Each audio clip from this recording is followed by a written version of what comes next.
Bienvenue à tous dans ce nouvel épisode de Secrets de cœur, le rendez-vous des passionnés du chant choral.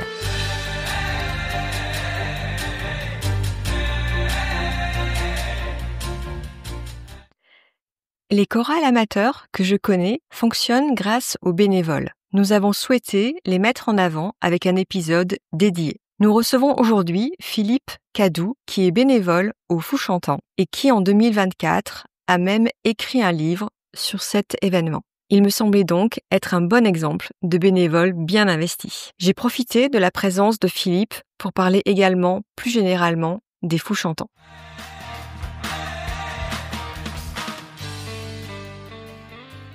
Avant de parler de ton parcours, j'aimerais qu'on fasse un point plus général sur les bénévoles dans les chorales. Donc je sais que les chorales ont généralement un statut d'association loi 1901 et je me demandais s'il y avait un lien. Est-ce que c'est le statut qui fait que ce sont des bénévoles qui s'en occupent ou bien c'est pour des raisons purement économiques ? Alors là, je sais pas du tout, c'est une colle que tu me poses, mais a priori au départ, enfin les Fous Chantants en particulier, c'est une association, donc une association, ce n'est que des bénévoles.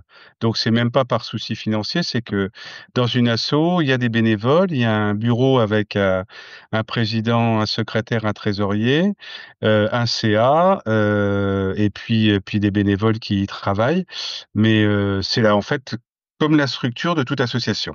Par contre, parfois, ils peuvent faire appel à des professionnels qu'ils vont payer ponctuellement, mais ce ne sera jamais au quotidien. Voilà.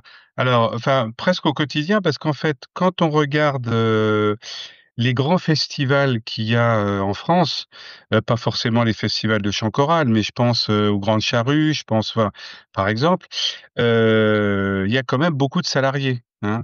Donc, l'organisation d'un grand festival, comme on le fait pour les Fous Chantants, peut très bien s'organiser avec des salariés et des bénévoles.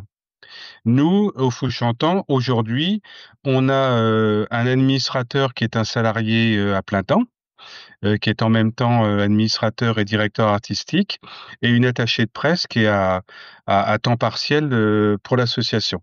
Il est évident, et c'est le problème du bénévolat, nous on le vit aujourd'hui, j'étais encore, il y a une demi-heure au téléphone avec Fabrice, notre administrateur. Le problème du bénévolat, c'est que les bénévoles, c'est souvent des retraités, et les retraités, eh ben, c'est souvent des gens qui ont aussi des vacances, des petits-fils, des petits-enfants à garder, et cetera, et cetera. Donc on peut pas demander aux bénévoles de travailler à 100 pour une asso. Donc il faut forcément des renforts de salariés qui puissent, j'allais dire, garder la baraque à plein temps. Et puis les bénévoles font ce qu'ils peuvent parce que, leur implication est forcément à géométrie variable. Il y a des bénévoles qui veulent et qui peuvent s'investir, presque à plein temps, d'autres à mi-temps, d'autres à quart temps, d'autres ponctuellement. Il faut gérer ça.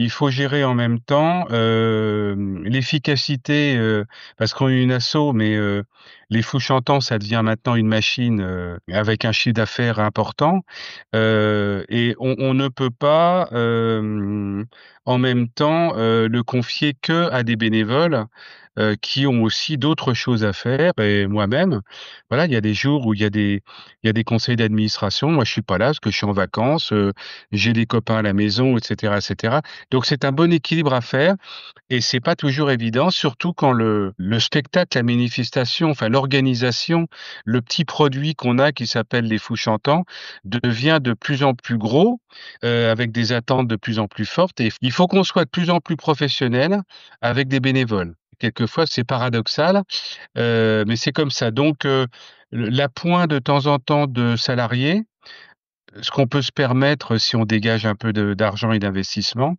est important parce que ça permet d'ancrer l'événement, durablement. D'accord, donc effectivement, les bénévoles, tu disais, sont des gens plutôt un peu âgés. c'est vrai que c'est souvent des retraités. Il y a des plus jeunes, qui donnent peut-être moins de temps parce qu'ils ont leur parcours professionnel et voilà. Et puis nous, notre événement, il est bien, il y a 2 périodes, j'allais dire. Il y a la semaine chantante que tu as vécue pendant 8 jours, où là, il y a des gens, bah, on s'investit tous, hein. On était, en juillet dernier 90, donc là, tout le monde vient. Par contre, sur l'année, pour les projets à plus long terme, pour les préparations, oui, ceux qui peuvent s'investir le plus, c'est souvent des retraités, mais il y a aussi des jeunes qui le font, mais c'est, plus compliqué pour eux. Et d'ailleurs, il y a même des mineurs, c'est-à-dire qu'on peut être bénévole en étant mineur. Non, non, enfin, nous on n'a pas de bénévoles au-dessous de 18 ans, mais on a des bénévoles, qui sont très jeunes, notamment pour la semaine chantante. Tu as vu qu'au bar, enfin au Comptoir des Fous, Oui. on a une équipe des jeunes, formidable, fantastique, qui s'occupe aussi beaucoup de l'installation au Fort Vauban et qui anime. Et ce qui est intéressant, c'est qu'en même temps, on a ces jeunes-là et en même temps, on a aussi de plus en plus de jeunes chez les choristes. Donc ça veut dire que globalement, la sphère des fous chantants se rajeunit, de plus en plus et ça, c'est bien. Revenons à ton parcours.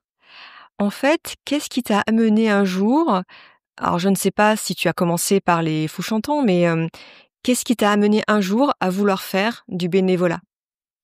Oh, bah, alors le bénévolat, avec, ma petite femme, on en fait depuis très, très longtemps. On a fait du scoutisme, c'est d'ailleurs, grâce à ça qu'on s'est connus et mariés. On a été engagés pas mal, en église, pour les préparations au mariage, pour des aides aux plus démunis et cetera et cetera. Donc l'engagement, c'est quelque chose qui fait partie de nous, voilà. Pour les Fous chantants, bah, écoute, c'est une rencontre. Nous, on est originaires du Nord, de l'île. Maintenant, on habite, à Uzès, dans cette belle ville ducale d'Uzès.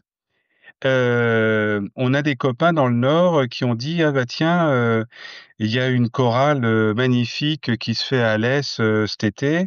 Est-ce que tu voudrais bien m'accompagner?» Et donc ma femme a été choriste en 2012 avec cette amie et puis elle a fait 2012, 2013, 2014, voilà. Moi, j'assistais simplement au concert. Je trouvais ça super, mais j'étais encore en train de travailler et cetera et puis au moment de ma retraite, en 2018, je me suis dit: «Tiens, il y a peut-être là un engagement à prendre et c'est un univers qui me plaît».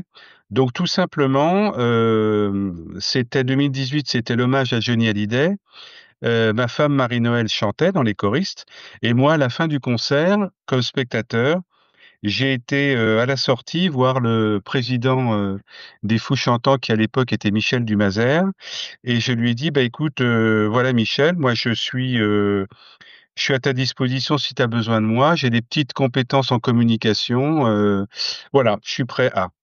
Et puis, bah, 15 jours plus tard, il m'a appelé, il m'a dit: «C'est OK pour toi, tu peux rentrer» et donc je suis rentré dans les bénévoles et 2 ans plus tard, je rentrais au conseil d'administration, voilà. Donc c'est par les amis, par le réseau, puis aussi par comment dire? Par cette appétence pour cet événement exceptionnel. Tu l'as vécu aussi, qui marie le chant choral, mais qui marie aussi la rencontre humaine et moi je suis un ancien DRH donc tout ce qui est autour de l'humain me plaît, m'intéresse, me passionne et là on vit un truc, humain, exceptionnel, quoi. Depuis le début, au Fou Chantant, tu es au même poste, c'est responsable de la communication, c'est ça? Alors c'est la communication, alors en fait on est en binôme avec, je te parlais que de salariés, on a notamment, Sandy Bron, qui est, attachée de presse, à temps partiel. Qui elle est la grande patronne de la com. Moi, je m'occupe surtout de la communication choriste. C'est-à-dire que dès que alors la communication choriste, c'est très large. C'est pendant l'année, on leur envoie des news à peu près tous les 15 jours pour leur dire, bah, d'abord, quel est le chanteur, choisi, que l'on va hommager, comme on dit. C'est pas très beau comme mot, mais c'est comme ça. donner le répertoire, donner toutes les informations, puis commencer à donner toutes les informations sur le Fort Vauban, sur les transports, l'accueil, etc. En fait, on fait une news toutes les semaines. Voilà, donc ça, c'est du boulot. Je participe au programme de la semaine chantante avec Sandy qui est diffusé dans toutes les boîtes aux lettres d'Alès au mois de juin. Qu'est-ce que je fais encore? Je fais le guide d'accueil parce que tous les choristes arrivent sur place avec un guide d'accueil avec tout ce qu'il faut savoir pour pas être perdu. Voilà. Bon, j'aide Sandy sur d'autres choses, la rédaction de communiqués de presse, etc. En fait, moi, ma vraie expertise en com, c'est l'écriture. J'aime bien écrire. J'ai déjà écrit des bouquins. On reparlera peut-être du livre sur les fous chantants. Mais j'aime écrire, donc on me donne beaucoup de projets de rédaction. Et puis, pendant la semaine chantante, là, il y a deux choses. C'est moi qui m'occupe là aussi, le lien avec les choristes, c'est-à-dire de donner l'information tous les jours sous le chapiteau aux choristes pour leur dire plein de choses. Et aussi, on avait un journal. Alors, un journal qui a bien évolué, un quotidien, là aussi, qui donne toutes les news, des anecdotes, des interviews, etc. Et là, on a bien évolué grâce à l'évolution de l'écologie, etc. C'est-à-dire qu'il y a encore 4-5 ans, c'était quelque chose qu'on faisait sur papier. Ensuite, on l'a fait par mail. Et depuis cette année, on a créé, grâce à justement à nos jeunes bénévoles exceptionnels, qui est un fou d'informatique, qui a créé une appli. Et donc, tous les articles sont sur l'appli et c'est moi qui les écris. Voilà. Et on a une autre bénévole qui les met en boîte. Voilà. Donc, on a une petite équipe qui s'occupe de ça. Voilà. Et puis, je vais dire notre rôle de com, il dépasse parce que comme je suis au CA, bien entendu, sur tous les sujets, j'interviens, on discute, on parle, on trouve des accords ensemble parce que tout le monde n'est pas toujours d'accord, et on fait avancer le bateau le mieux qu'on peut. Voilà. Et est-ce que tu as déjà été choriste ou est-ce que tu es bénévole sans être choriste du tout? Oui, alors j'ai jamais été choriste parce que j'ai un peu peur de ma voix. Bien qu'on dise que le choriste, il doit surtout aimer chanter plutôt que savoir chanter, et que quelqu'un qui chante faux quand on est 1050, ça se voit pas beaucoup. Bon, mais c'est pas ma passion, le chant, même si la musique, il y a toujours de la musique à la maison. Non, surtout ce qui me fait peur, c'est ma mémoire, parce qu'il faut bien savoir que les choristes, quand ils sont aux arènes du Tempéras, ils connaissent les 18 chansons par cœur. Ils ont pas les partitions devant eux, et ça, apprendre les 18 chansons par cœur, ça me fait très peur. Donc voilà. Et puis en même temps, on peut pas. Alors c'est difficile. Il y a des bénévoles aujourd'hui qui sont choristes. Il y a quelques bénévoles.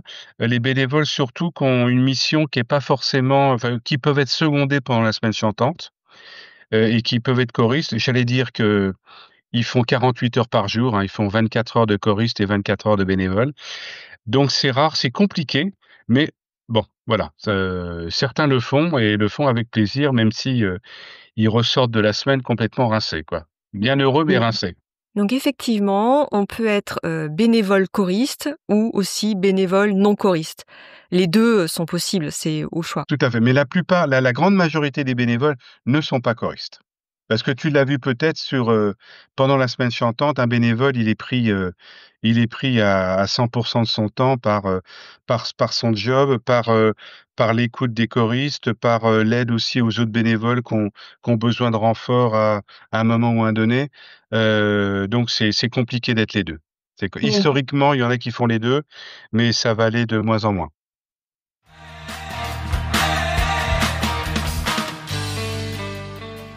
Tu m'as dit que vous étiez 90 bénévoles cette année, il me semble. Et donc, comment faites-vous pour recruter des bénévoles? Est-ce que ce sont eux qui viennent vers vous? Alors il y a deux choses. J'allais dire, il y a la cooptation. Il y a beaucoup de familles. Il y a beaucoup de familles de bénévoles. Il y a des grands-parents avec leurs enfants et même leurs petits-enfants. On a un bénévole qui s'appelle Jean-Claude, qui a été un de nos premiers bénévoles, en 98 et qui a fait venir ses petits-enfants, pour l'aider au bar et cetera et cetera et ses petits-enfants, bah, 25 ans plus tard, maintenant, c'est des adultes et ils sont toujours là. C'est un peu le côté familial aussi au sens large des bénévoles.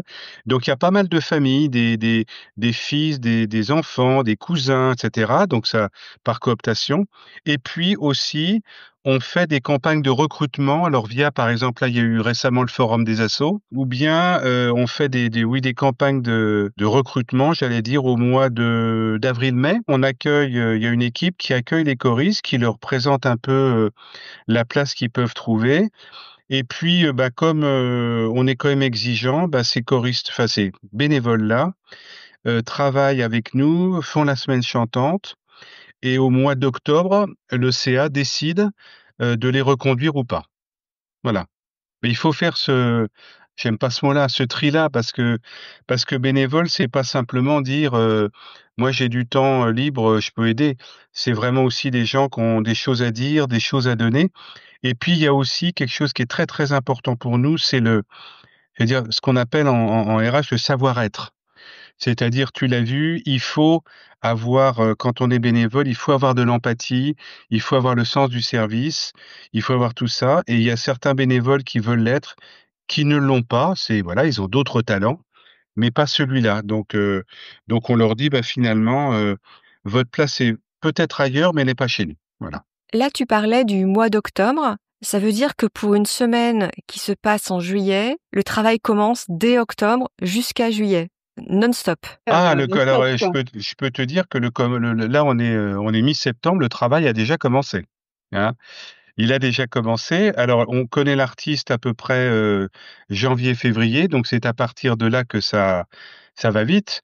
Mais déjà, on a fait, notre campagne de recrutement de choristes. Je peux te dire que déjà aujourd'hui, on est quasiment plein déjà, mais ça, on le commence très, très tôt. On a des tas de choses à mettre en place qui sont déjà, là je viens de terminer, puis je vais le présenter au CA, dans un mois. Le bilan, parce qu'on demande aux choristes de faire un bilan de leur semaine chantante. Donc, moi j'ai travaillé, on a eu quand même, 500-600 réponses sur les 1000, donc c'est énorme. Donc j'ai travaillé là-dessus pour faire un bilan. Ça va nous permettre à chacun, à chaque poste, de se dire: «Voilà ce que je peux améliorer, voilà ce que» voilà et puis il y a voilà ce qu'on peut inventer. Aujourd'hui, tous les choristes payent avec un cashless. Il y a 2 ans, c'était encore avec une carte bleue. Il y a une application qui a été créée aujourd'hui, qui permet outre d'avoir des articles, mais aussi d'avoir, tous les le programme de chaque journée et cetera. C'est complètement nouveau, ça l'était pas dernière. Donc chaque année, on invente quelque chose et on commence à l'imaginer dès maintenant. Tu vois, là, on va avoir un CA dans 15 jours, une AG, pour remplacer le bureau et le CA, fin octobre et puis ça va très vite. Donc ça se prépare sur l'année, vraiment. C'est un gros investissement, pas uniquement, C'est un gros une semaine investissement, d'été. tout à fait. Comment est-ce que ça se passe entre l'équipe des bénévoles et l'équipe artistique? Est-ce que c'est complètement indépendant ou est-ce que c'est entremêlé?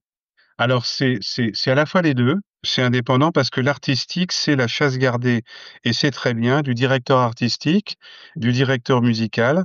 Donc c'est eux qui, bah, choisissent l'artiste, c'est eux qui décident du répertoire, c'est eux qui font les harmonisations, c'est eux qui choisissent les chefs de chœur, c'est eux qui travaillent les harmos aussi avec les chefs de chœur. Donc ça, c'est indépendant et honnêtement, je me sens mal à l'aise pour aller mettre mon nez là-dedans alors que c'est pas du tout, mon truc, voilà. Donc tous les bénévoles, c'est pareil. En même temps, dans toutes nos réunions, le directeur artistique et le directeur musical sont là. Donc eux aussi nous donnent des infos, eux aussi, donnent des idées sur l'organisation. Donc voilà, donc on est deux éléments séparés, mais en fait qui travaillent d'abord humainement. On est, tous les meilleurs amis du monde et puis, on se donne des idées, on s'échange beaucoup. Donc en même temps, c'est séparé, mais en même temps, c'est très proche. Il faut savoir aussi que, Fabrice Schwingruber, qui est notre directeur artistique, est à la fois administrateur de l'association. Donc c'est lui qui aussi, s'occupe de l'organisation. Donc il a les 2 têtes, ce qui veut dire qu'on est en même temps indépendants, les 2 éléments, mais en même temps très imbriqués l'un dans l'autre. Voilà. De toute Oui. façon, Tout ça, c'est une histoire d'hommes et de femmes, hein. Il y a des structures, il y a des CA, il y a des bureaux, il y a des voilà, il faut l'organiser. Mais tout ça, ça fonctionne quand l'humain fonctionne. Et chaque fois qu'il y a eu des soucis dans l'association, il y en a eu quelques-uns, c'est normal. C'est pas du tout pour des histoires de structure, d'idées, et cetera. C'est parce qu'il y a eu des conflits entre hommes et femmes et puis ça se passe par le départ de l'un ou l'autre, enfin peu importe. Mais on est on est une famille humaine, et donc bah, quand ça va bien, tout va bien. Quand ça va mal, il faut, il y a des petites crises, quoi, voilà. Je pense justement que le fait de dire en octobre, est-ce qu'on vous garde ou pas à chaque bénévole, ça permet aussi de limiter les situations de conflit qui traînent d'année en année et qui sèment une mauvaise ambiance. Tout Ouais, à mais fait. ouais. Tout à fait. Et puis la difficulté, c'est que de plus en plus, comme l'association se professionnalise, c'est que on a moins besoin, hein, on a moins besoin, même s'il y en a, et bravo et merci à eux, de bénévoles qui disent simplement: «J'ai du temps, je vous le donne, dites-moi ce qu'il faut faire». On a aussi besoin et de plus en plus de bénévoles qui ont une expertise. Par exemple, un bénévole retraité qui a été DSI dans une boîte, on en a besoin pour l'informatique, pour notre fichier, pour notre truc. Moi, je suis un peu ça, j'ai fait toute ma carrière en communication et en ressources humaines. On a utilisé mon expertise pour la com. Donc on a besoin de plus en plus de bénévoles experts pour faire avancer la machine, quoi. Quel est l'aspect le plus gratifiant de ton rôle de bénévole? Ah, bah, écoute, le plus gratifiant, c'est de voir 1000 choristes sourire à la fin d'un concert. Bah, c'est ça. On fait ça pour ça. Finalement, tout ça, on fait au service d'un spectacle grandiose et de choristes. Et quand tu vois, moi, puisque j'étais en charge de l'évaluation des bénévoles, mais quand je vois ce que les bénévoles, pas les bénévoles, des choristes, et quand je vois ce que les choristes écrivent, voilà, non mais honnêtement, et je le dis vraiment, j'en ai, j'en ai eu quelquefois les larmes aux yeux. Parce que ce n'est que des merci, ce n'est que toi tu t'investis, tu donnes du temps et cetera, mais il y a des choristes qui t'écrivent des mots, des phrases magnifiques pour te dire, voilà: «Bravo à vous, sans vous, ça ne marcherait pas, vous êtes géniaux» et cetera. Donc bah, on fait ça pour ça. On fait ça pour que les choristes soient heureux. On fait ça pour que les choristes prennent leurs pieds. On fait ça aussi pour sentir parce qu'on le sent tous les ans, un artiste heureux sur scène, parce que les artistes sont souvent, scotchés d'avoir, ce qu'ils font rarement, d'avoir, 1000 personnes derrière eux. On fait tout ça pour donner du bonheur aux gens et puis on fait ça parce qu'on a moi je le fais parce qu'on a la possibilité, un peu comme dans une entreprise, mais c'est du bénévolat, de vivre une entreprise humaine, avec son lot de difficultés et trucs, mais où, il y a une espèce de petite famille où on est ravis de pique-niquer, tout en discutant, de papoter, de se donner des nouvelles des uns les autres. Donc il y a une espèce de communauté humaine et faire partie de ça et de faire en sorte qu'elle réussisse et de donner du bonheur aux gens, bah, c'est que du bonheur, voilà.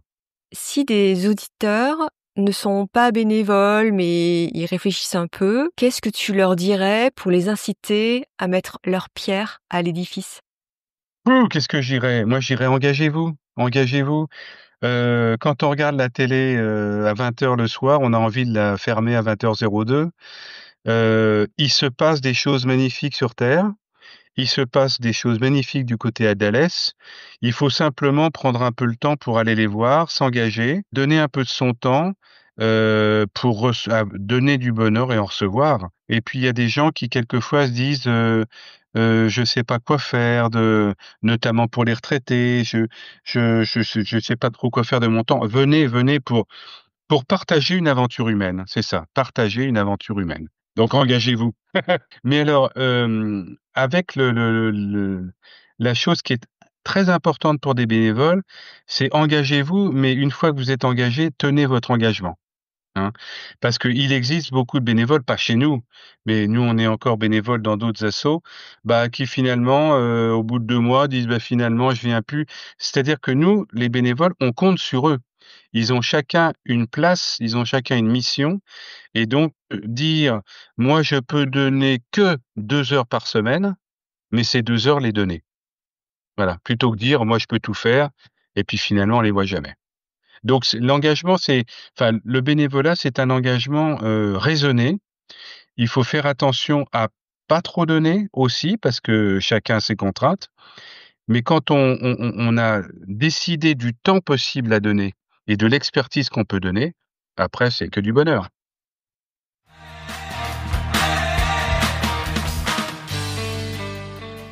Puis un jour, t'es venue l'idée de faire un livre sur les fous chantants.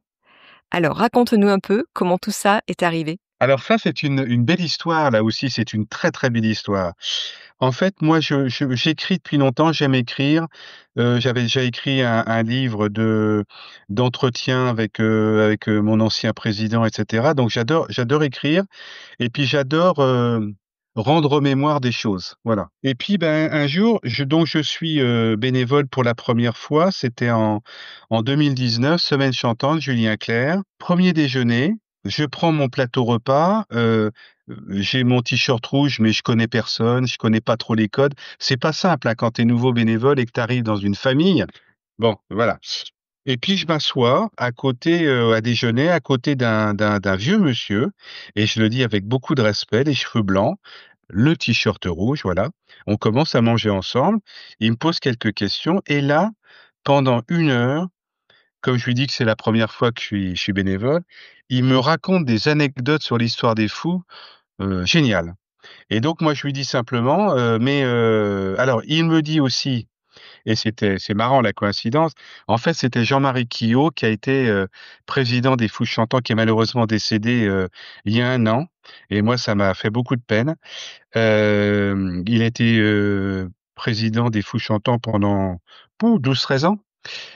Donc il avait effectivement la mémoire et je lui dis: «Mais Jean-Marie, toute cette mémoire-là, tu devrais écrire un bouquin». Lui, c'était un scientifique, un vrai scientifique et il me dit: «Écoute, moi je suis pas du tout littéraire, je suis pas scientifique et puis, je sais qu'il y a plusieurs personnes qui ont essayé de le faire, et puis ça n'a jamais abouti, donc voilà».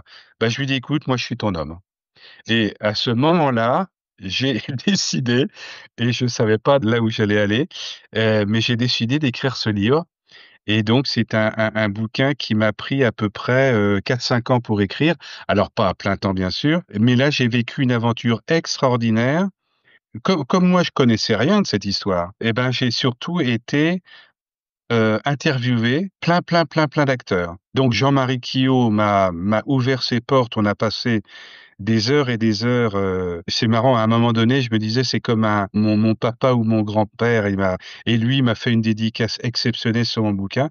Enfin, toi, je suis encore, ému à le dire et à penser à Jean-Marie.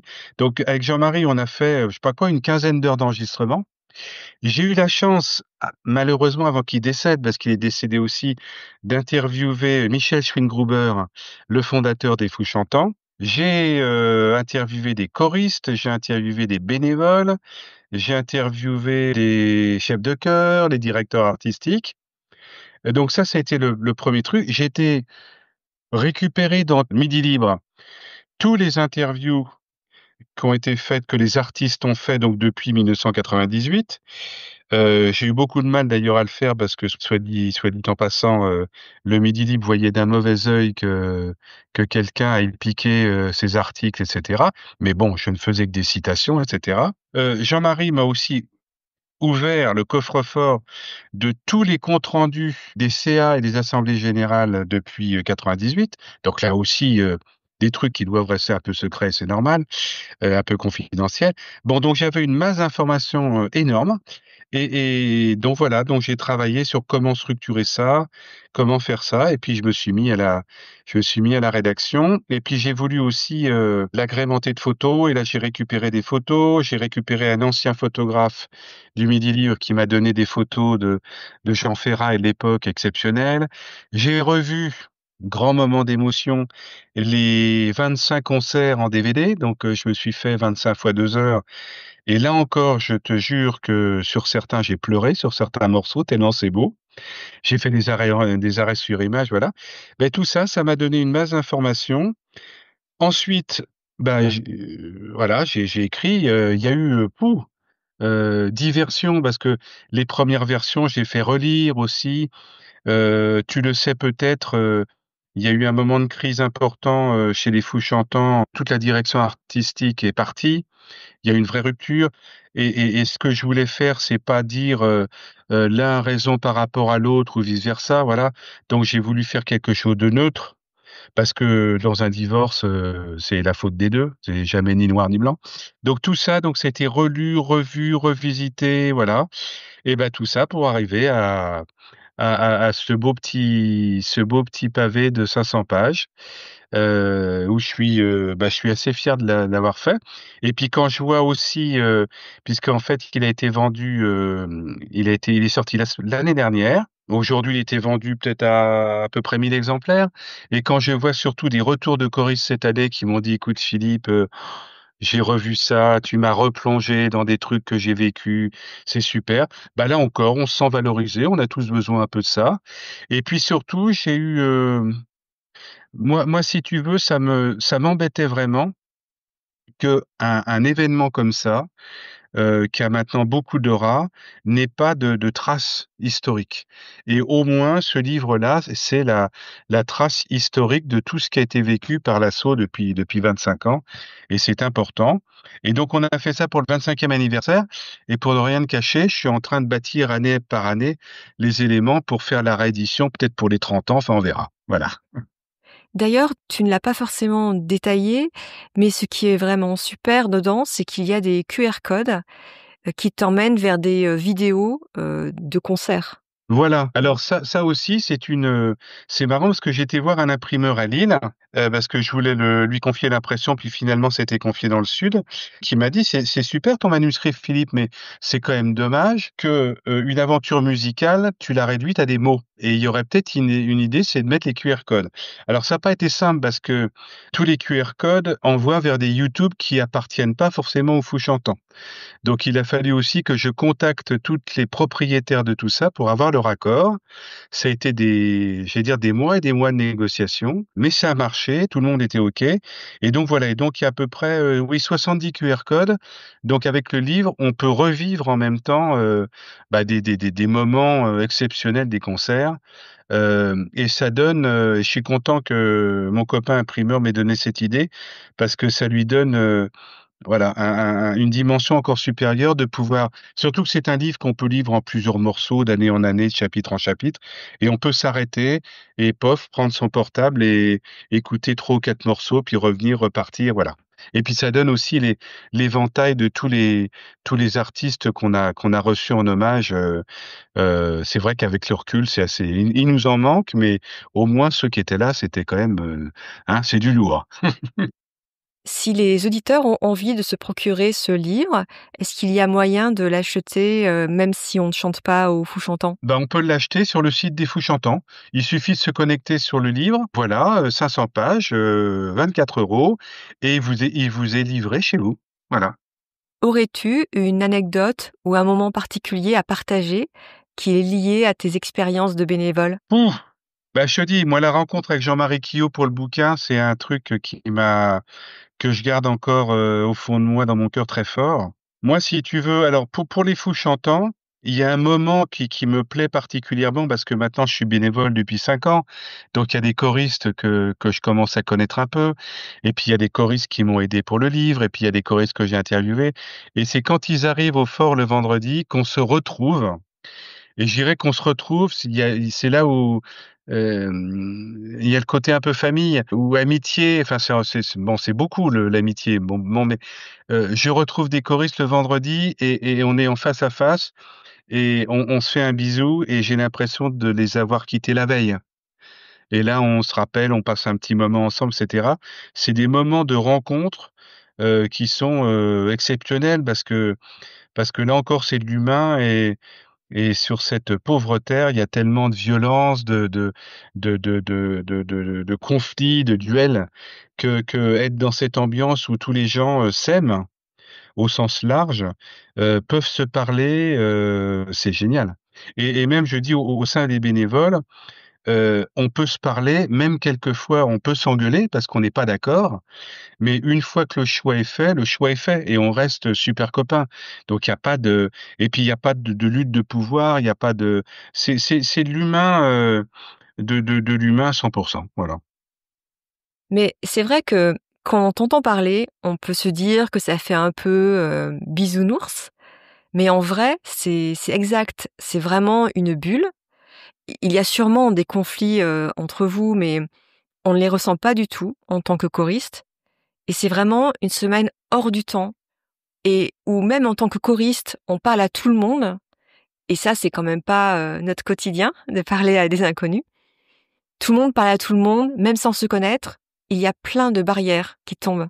Alors c'est ce que ma femme me dit souvent, c'est que d'abord, avec les choristes, elle rencontre des personnes qu'elle n'aurait jamais rencontrées sinon, hein, et qu'on a, ces options politiques et dans les choristes, il y a des gens qui votent pour Marine Le Pen, il y a des gens qui votent pour, Macron, il y a des gens qui votent pour Mélenchon, mais on s'en fout parce qu'on est capable, pendant des moments, de se mettre d'accord sur un projet, de le mener ensemble et de pas s'engueuler enfin je dis pas des futilités, c'est important, mais pas de s'engueuler pour ces choses-là. Ouais, ça donne du bonheur et ça permet de dire que le genre humain peut quelquefois se dépasser.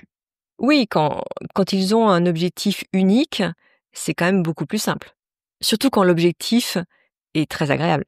Que Voilà, un objectif commun, un objectif Mmh. unique et c'est vrai qu'on brasse, des gens de plein de régions, de plein de niveaux, de niveaux même intellectuels, de situations, professionnelles, de situations financières et on a l'impression qu'on est tous égaux et on se parle, tous à égalité et on chante tous à égalité et on fait chœur.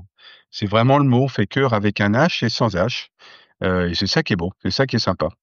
Alors pour les bénévoles, oui, évidemment qu'il y a des petits conflits entre nous, les choristes les voient pas et c'est l'important, mais il y a des choses qu'on règle tranquillement. Enfin dans la vie, il y a des choses où on n'est pas d'accord, même entre mari et femme, ça ne veut pas dire qu'on se sépare le lendemain. On règle les choses, on les règle tout de suite et puis après voilà, on repart et puis, tout ça c'est de toute façon, c'est au service du choriste. Il y a pas d'ego, ça sert à rien. Enfin, il y a pas d'ego, il y a pas on sent pas chez nos bénévoles, des envies parce que lui, il veut être au CA ou au bureau et lui non. Non, non, pas du tout.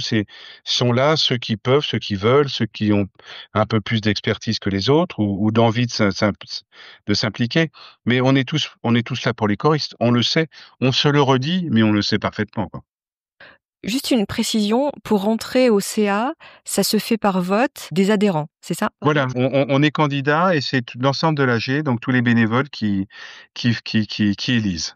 Donc c'est vraiment un système démocratique. Ah oui, oui, c'est complètement démocratique, oui, oui, absolument. Ouais, oui, il faut pour Mmh. avoir un peu de légitimité, sinon, voilà.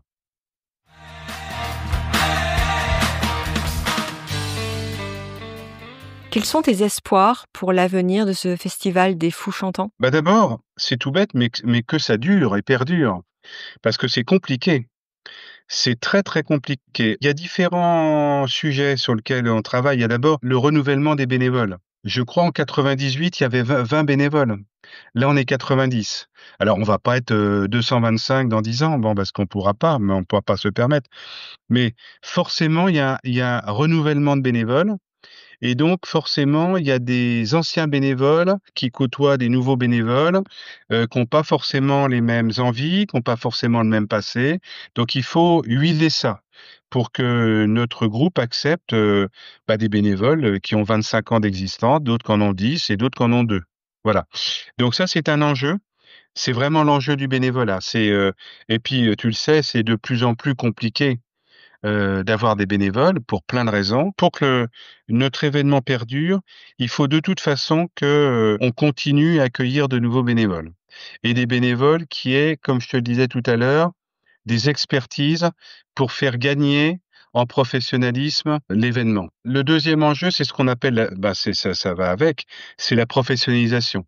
C'est que je pense que il faudra qu'on accueille de plus en plus de salariés, peut-être pas à plein temps, à mi-temps, puis en fonction des recettes qu'on dégage, qui sont pas énormes, hein. Tous les ans, on est à peu près à l'équilibre. Ce qui est amusant chez nous, c'est que c'est vraiment un truc professionnel qu'on monte par des amateurs. On est tous des amateurs, tous les choristes sont des amateurs, les bénévoles, c'est des amateurs. Et pourtant, on produit un spectacle qui est vraiment proche d'un spectacle professionnel. Donc, il faut aussi qu'en expertise, on puisse monter en puissance. Voilà. Qu'est-ce qui est encore? Les enjeux, c'est les artistes. Parce que c'est compliqué, hein. Il y a des paris qu'on fait quand on choisit tel ou tel artiste. Il y a un pari, surtout, il faut réunir 2 fois 4 000 spectateurs aux arènes et c'est pas évident, quoi. Entre les artistes, qui aimeraient bien venir et qui peuvent pas parce qu'ils sont en tournée, ceux qui peuvent pas venir, ceux qui veulent venir mais dont on sait, parce que ça c'est important, qu'il y aura pas de bonne connexion avec les choristes. Il y a des artistes, on sait, qui ont des caractères de chiens, mais on sait que tous les artistes qu'on accueille, c'est pour leur répertoire, mais aussi parce qu'on a l'assurance qu'il va se passer quelque chose avec les choristes. Et là encore cette année, avec Zazie, il s'est passé un truc énorme. Enfin, on a ressenti de l'émotion chez Zazie et on a senti qu'entre Zazie et les choristes, il y a un truc qui s'est passé. C'était pareil avec Vianney l'année dernière, c'était pareil avec Jean-Luc Aubert, c'était pareil avec Pani, c'était pareil, voilà. Avec d'autres, ça fonctionne pas. Donc il faut bien choisir le choriste aussi parce que l'enjeu, on se plante une année, on perd nos choristes. Voilà, donc nous, s'il y a pas de choriste, l'événement se fait pas. Donc on est très veillant là-dessus. Voilà, c'est ça. Qu'est-ce qui pourrait arrêter la marche des Fous Chantants? C'est un loupé une année, quelque chose qui se passe pas bien, et qui fait que les choristes nous désertent, surtout que la concurrence est là, hein. Il y a beaucoup d'autres festivals, alors à la fois c'est une concurrence pour nous, à la fois c'est super parce que j'ai l'impression que depuis 10 ans, le chant choral, qui était un peu ringardisé, a maintenant une vraie valeur artistique et il y a beaucoup d'événements, de chorales qui se font de 250 à 2 000 choristes et en même temps, c'est de la concurrence, mais en même temps, plus il y a des gens qui chanteront, mieux ça sera, pour la nature et mieux ça sera pour l'ensemble des festivals, dans l'année donc voilà. Je crois que vous commencez à regarder un peu du côté, alors c'est pas du bénévolat, mais vous êtes allés en Afrique pour aider des villages. Enfin, vous essayez d'utiliser les fous pour le bien-être d'autres personnes Alors oui, on a aussi. le projet, oui, en fait, tous les ans, depuis, 2016, hein, depuis Florent Pagny, on aide une association. En même temps, on s'est dit, il faudrait aller plus loin, faire quelque chose de plus durable et cetera. Et puis on a eu un contact avec une association à côté d'Alès, d'une association qui s'occupe d'un village dans le Sénégal et on s'est dit Paris fou et même je vais te dire au niveau des bénévoles, ça n'a pas été tout de suite un accord tout de suite, il a fallu le mûrir et cetera.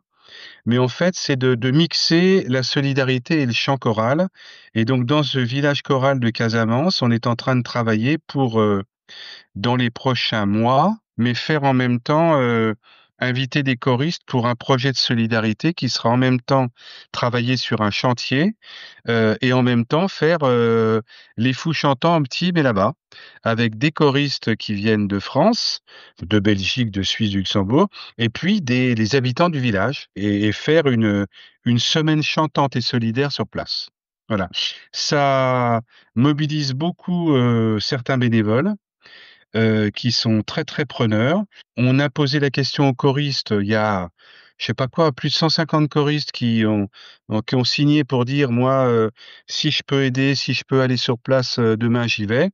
Donc en fait, un accueil, très chaleureux et puis voilà, je crois que c'est aussi, une façon pour nous de redonner un peu ce qu'on a et alors le projet est en train de se faire. Je crois que ça va être un projet fantastique, voilà.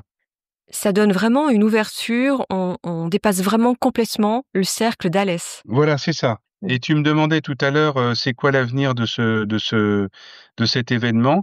Eh ben, l'avenir de cet événement, ça passe évidemment par la semaine chantante et ce qui se passe par Alès, mais il y a Africa Chœur et probablement qu'on va inventer d'autres trucs, hein. J'ai pas, je ne cache pas de choses, mais probablement avec nos têtes pensantes, on va inventer des trucs aussi pour pouvoir, alors toujours autour du chant choral, bien entendu, parce que c'est notre, j'allais dire notre cœur de métier. Ouais, c'est notre cœur, voilà. Mais on peut créer, alors on a créé aussi des week-ends chantants, c'est-à-dire que on s'est exporté à côté de Lyon, à côté du Mans, en Belgique, et donc aussi pour faire découvrir l'esprit des fous chantants, des chefs de chœur, etc., en dehors d'Alès. Voilà.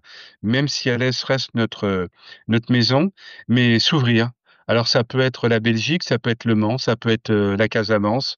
On aura sans doute d'autres idées. Là encore, l'enjeu, c'est d'avoir des bénévoles qui prennent ça en charge. Cet aspect bénévolat est un enjeu, mais des idées, on n'en manque pas. Et on a envie voilà, on a envie voilà, de parcourir d'autres chemins pour voir. Y a-t-il des municipalités qui vous ont contacté pour organiser une semaine chantante ailleurs qu'à Alès? En fait, c'est pas par les municipalités, souvent c'est par des choristes qui peuvent être au conseil municipal ou qui connaissent très bien le maire parce que ça nécessite quand même, une petite infrastructure, notamment un site pour pouvoir, y mettre les fous chantants. Mais toi, en Belgique, il y avait 500 choristes. 500 choristes, c'est quasiment la moitié d'Alès, donc à Namur. Donc oui, oui, on peut le faire. Là encore, on pourrait en faire 5, 6, 10 par an. Maintenant, le problème, c'est d'abord, c'est que les chefs de chœur soient disponibles, c'est qu'on soit disponible et que des bénévoles soient prêts à s'en occuper. Donc c'est voilà, mais on a des idées pour ça. On a des idées pour ça. De même, est-ce qu'il y a des artistes que vous n'avez pas contactés et qui, eux, vous appellent en disant j'aimerais bien faire une semaine chantante? Oui, alors ça, c'est ça qui alors je ne sais pas, hein, je te dis ça, c'est plutôt Fabrice qui est dans le secret, mais il m'a dit que, on est passé d'une période à on demandait aux artistes ou à celle où certains artistes demandent. Ils peuvent pas parce qu'eux, ils sont en concert et cetera et puis tu sais, maintenant dans les artistes, j'allais dire, il y a des communautés d'artistes. Je pense que si Zazie, pour que Zazie vienne, elle a passé un petit coup de fil à son pote Vianney, même à Goldman et à Obispo, avec qui elle a travaillé. Puis elle leur a dit, «Il y a les Fous Chantants, on m'invite, qu'est-ce que tu en penses?» Voilà. Parce qu'elle a dit quand même sur scène, Zazie, j'ai appelé, je sais pas si c'est Jean-Louis Aubert et cetera ou Obispo ou Pagny et il m'a dit, «Attention, quand tu vas rentrer sous la tente, tu vas avoir un choc». Elle a dit: «J'ai pas eu un choc, j'en ai eu 2.» Voilà. Donc oui, l'événement fait que enfin, dans le microcosme des artistes, je crois qu'on est un tout petit peu connus et puis voilà. Il faut savoir que les artistes, chanter, voir tout leur répertoire réharmonisé pour chœur et chanter sur scène, déjà devant 4 000 spectateurs, qui est pas une petite scène, mais avec 1 050 personnes derrière. J'ai jamais été chanteur, hein, j'aurais voulu être un artiste, mais ça doit foutre un choc et on le sent dans les artistes. On le sent. Ils ont ouais, ouais. Donc oui, tout à fait. Je pense que ça nous aidera et puis, il y a tous les jeunes talents de la jeune génération. Enfin, on a plein de possibilités d'artistes, maintenant, il faut qu'on ait des artistes qui plaisent à la fois aux choristes, qui plaisent à la fois aux spectateurs pour faire de concerts. Mais par exemple, Vianney, moi, j'ai été surpris. Quand Fabrice m'a dit: «Ça sera Vianney», je lui ai dit: «Oh là là, ça va être dur». En 2 jours, les 8 000 places ont été vendues. En 2 jours. C'est un choix à risque, hein, toujours le choix de l'artiste. Et pour l'instant, on s'est rarement trompé. Fabrice est très, très bon là-dessus. On lui fait toute confiance en plus. Est-ce que parfois, il est arrivé qu'un artiste vous demande de faire une tournée avec les choristes ou une partie des choristes? Non, jamais. Et de toute façon, alors aussi, il faut savoir que là aussi, ça a évolué. Au tout début, 98, Ferrat, l'idée de Michel Schwingruber, le papa de Fabrice, c'était de rendre hommage à l'artiste. Donc l'artiste ne montait pas sur scène. On lui rendait hommage. Donc on disait à l'artiste: «Tu viens, tu te mets au premier rang, tu savoures, tu pleures, mais c'est nous qui chantons». Voilà. Et puis petit à petit, il y a eu des évolutions. Moussaki est monté une fois sur scène. Bon, Goldman est monté 3 fois sur scène. Donc petit à petit, ils sont montés sur scène. Aujourd'hui, on rend hommage à l'artiste, mais on ne pourrait plus inviter un artiste et que l'artiste reste au premier rang, etc. Pour le public, même pour les choristes, si on fait un hommage à Zazie, il faut que Zazie soit sur scène. Par contre, ce n'est pas un concert de Zazie. C'est un concert des Fous Chantants avec le répertoire de Zazie, avec la participation de Zazie. Et sur les 18 chansons, Zazie est sur scène pour 6 d'entre eux. Donc, il y en a quand même les 2 tiers, ce sont les choristes, voilà. Donc, il n'est pas question de tourner derrière. C'est vraiment les choristes qui invitent même l'artiste maintenant à monter sur scène, mais pas plus. C'est pas le chanteur qui amène ses 1000 choristes derrière lui. Est-ce qu'il y a un autre sujet que tu voudrais aborder? Non, je crois qu'on en a abordé beaucoup. Enfin, j'aurais dit, puisque ton podcast est surtout sur le chant choral, et j'ai mis un chapitre dans le livre. Le chant choral est quelque chose de superbe, que ce soit pour le physique, parce qu'on n'en parle pas assez, et pour le mental, hein. Et je le répète encore, quand on regarde les infos et qu'on vit une semaine chantante, mais d'autres semaines chantantes, d'ailleurs et d'autres, en chœur, en chorale et en toute humanité, eh ben on se dit que le monde il est pas si pourri que ça, quoi. Et donc la chorale est une activité pour ça exceptionnelle, quoi, exceptionnelle. Hein. Ce qu'il faut maintenant, c'est que il y a un peu plus d'hommes qui veulent chanter, et puis que on puisse révéler des talents de chef de chœur, parce que ça manque aussi. Il y a quelquefois dans des villes ou des villages des gens qui ont envie de chanter et qui ont pas la personne qui soit capable de les emmener, quoi. Il y a quand même 3 millions de choristes en France, hein, aux dernières études, donc c'est hyper important comme pratique. Vraiment, faut mettre ça en valeur. Pour les chefs de chœur qui manquent, effectivement, je ne sais pas s'il existe une formation, un cursus chef de chœur en France. Si, je crois, je sais pas si Chœur en Joie ou d'autres font. Si, je crois qu'ils font des formations. Parce que nous, il y a un certain nombre de nos chefs de chœur qui ont été formés. Donc il y a Chœur Joie et puis il y a, Tu penses aux choralis? voilà, les choralistes. Il y a aussi des formations de chefs de chœur. Et ça d'ailleurs, c'est aussi quelque chose qui nous turlupine pour nous. Parce que les Fous Chantants devient important. Pourquoi pas aussi confier à des chefs de chœur plus aguerris la formation de chefs de chœur? On a des tas de projets. Il y a un projet aussi qui se monte, c'est de monter des chorales dans les entreprises. Parce que, ça permet aussi de faire équipe, de faire groupe, pour certains timides de se lancer. Donc il y a enfin, à partir du chant choral, il y a des tas de choses qu'on peut faire. Et il y a des choses qu'on imagine. Là encore, il faut des bras pour s'en occuper, quoi. Bon.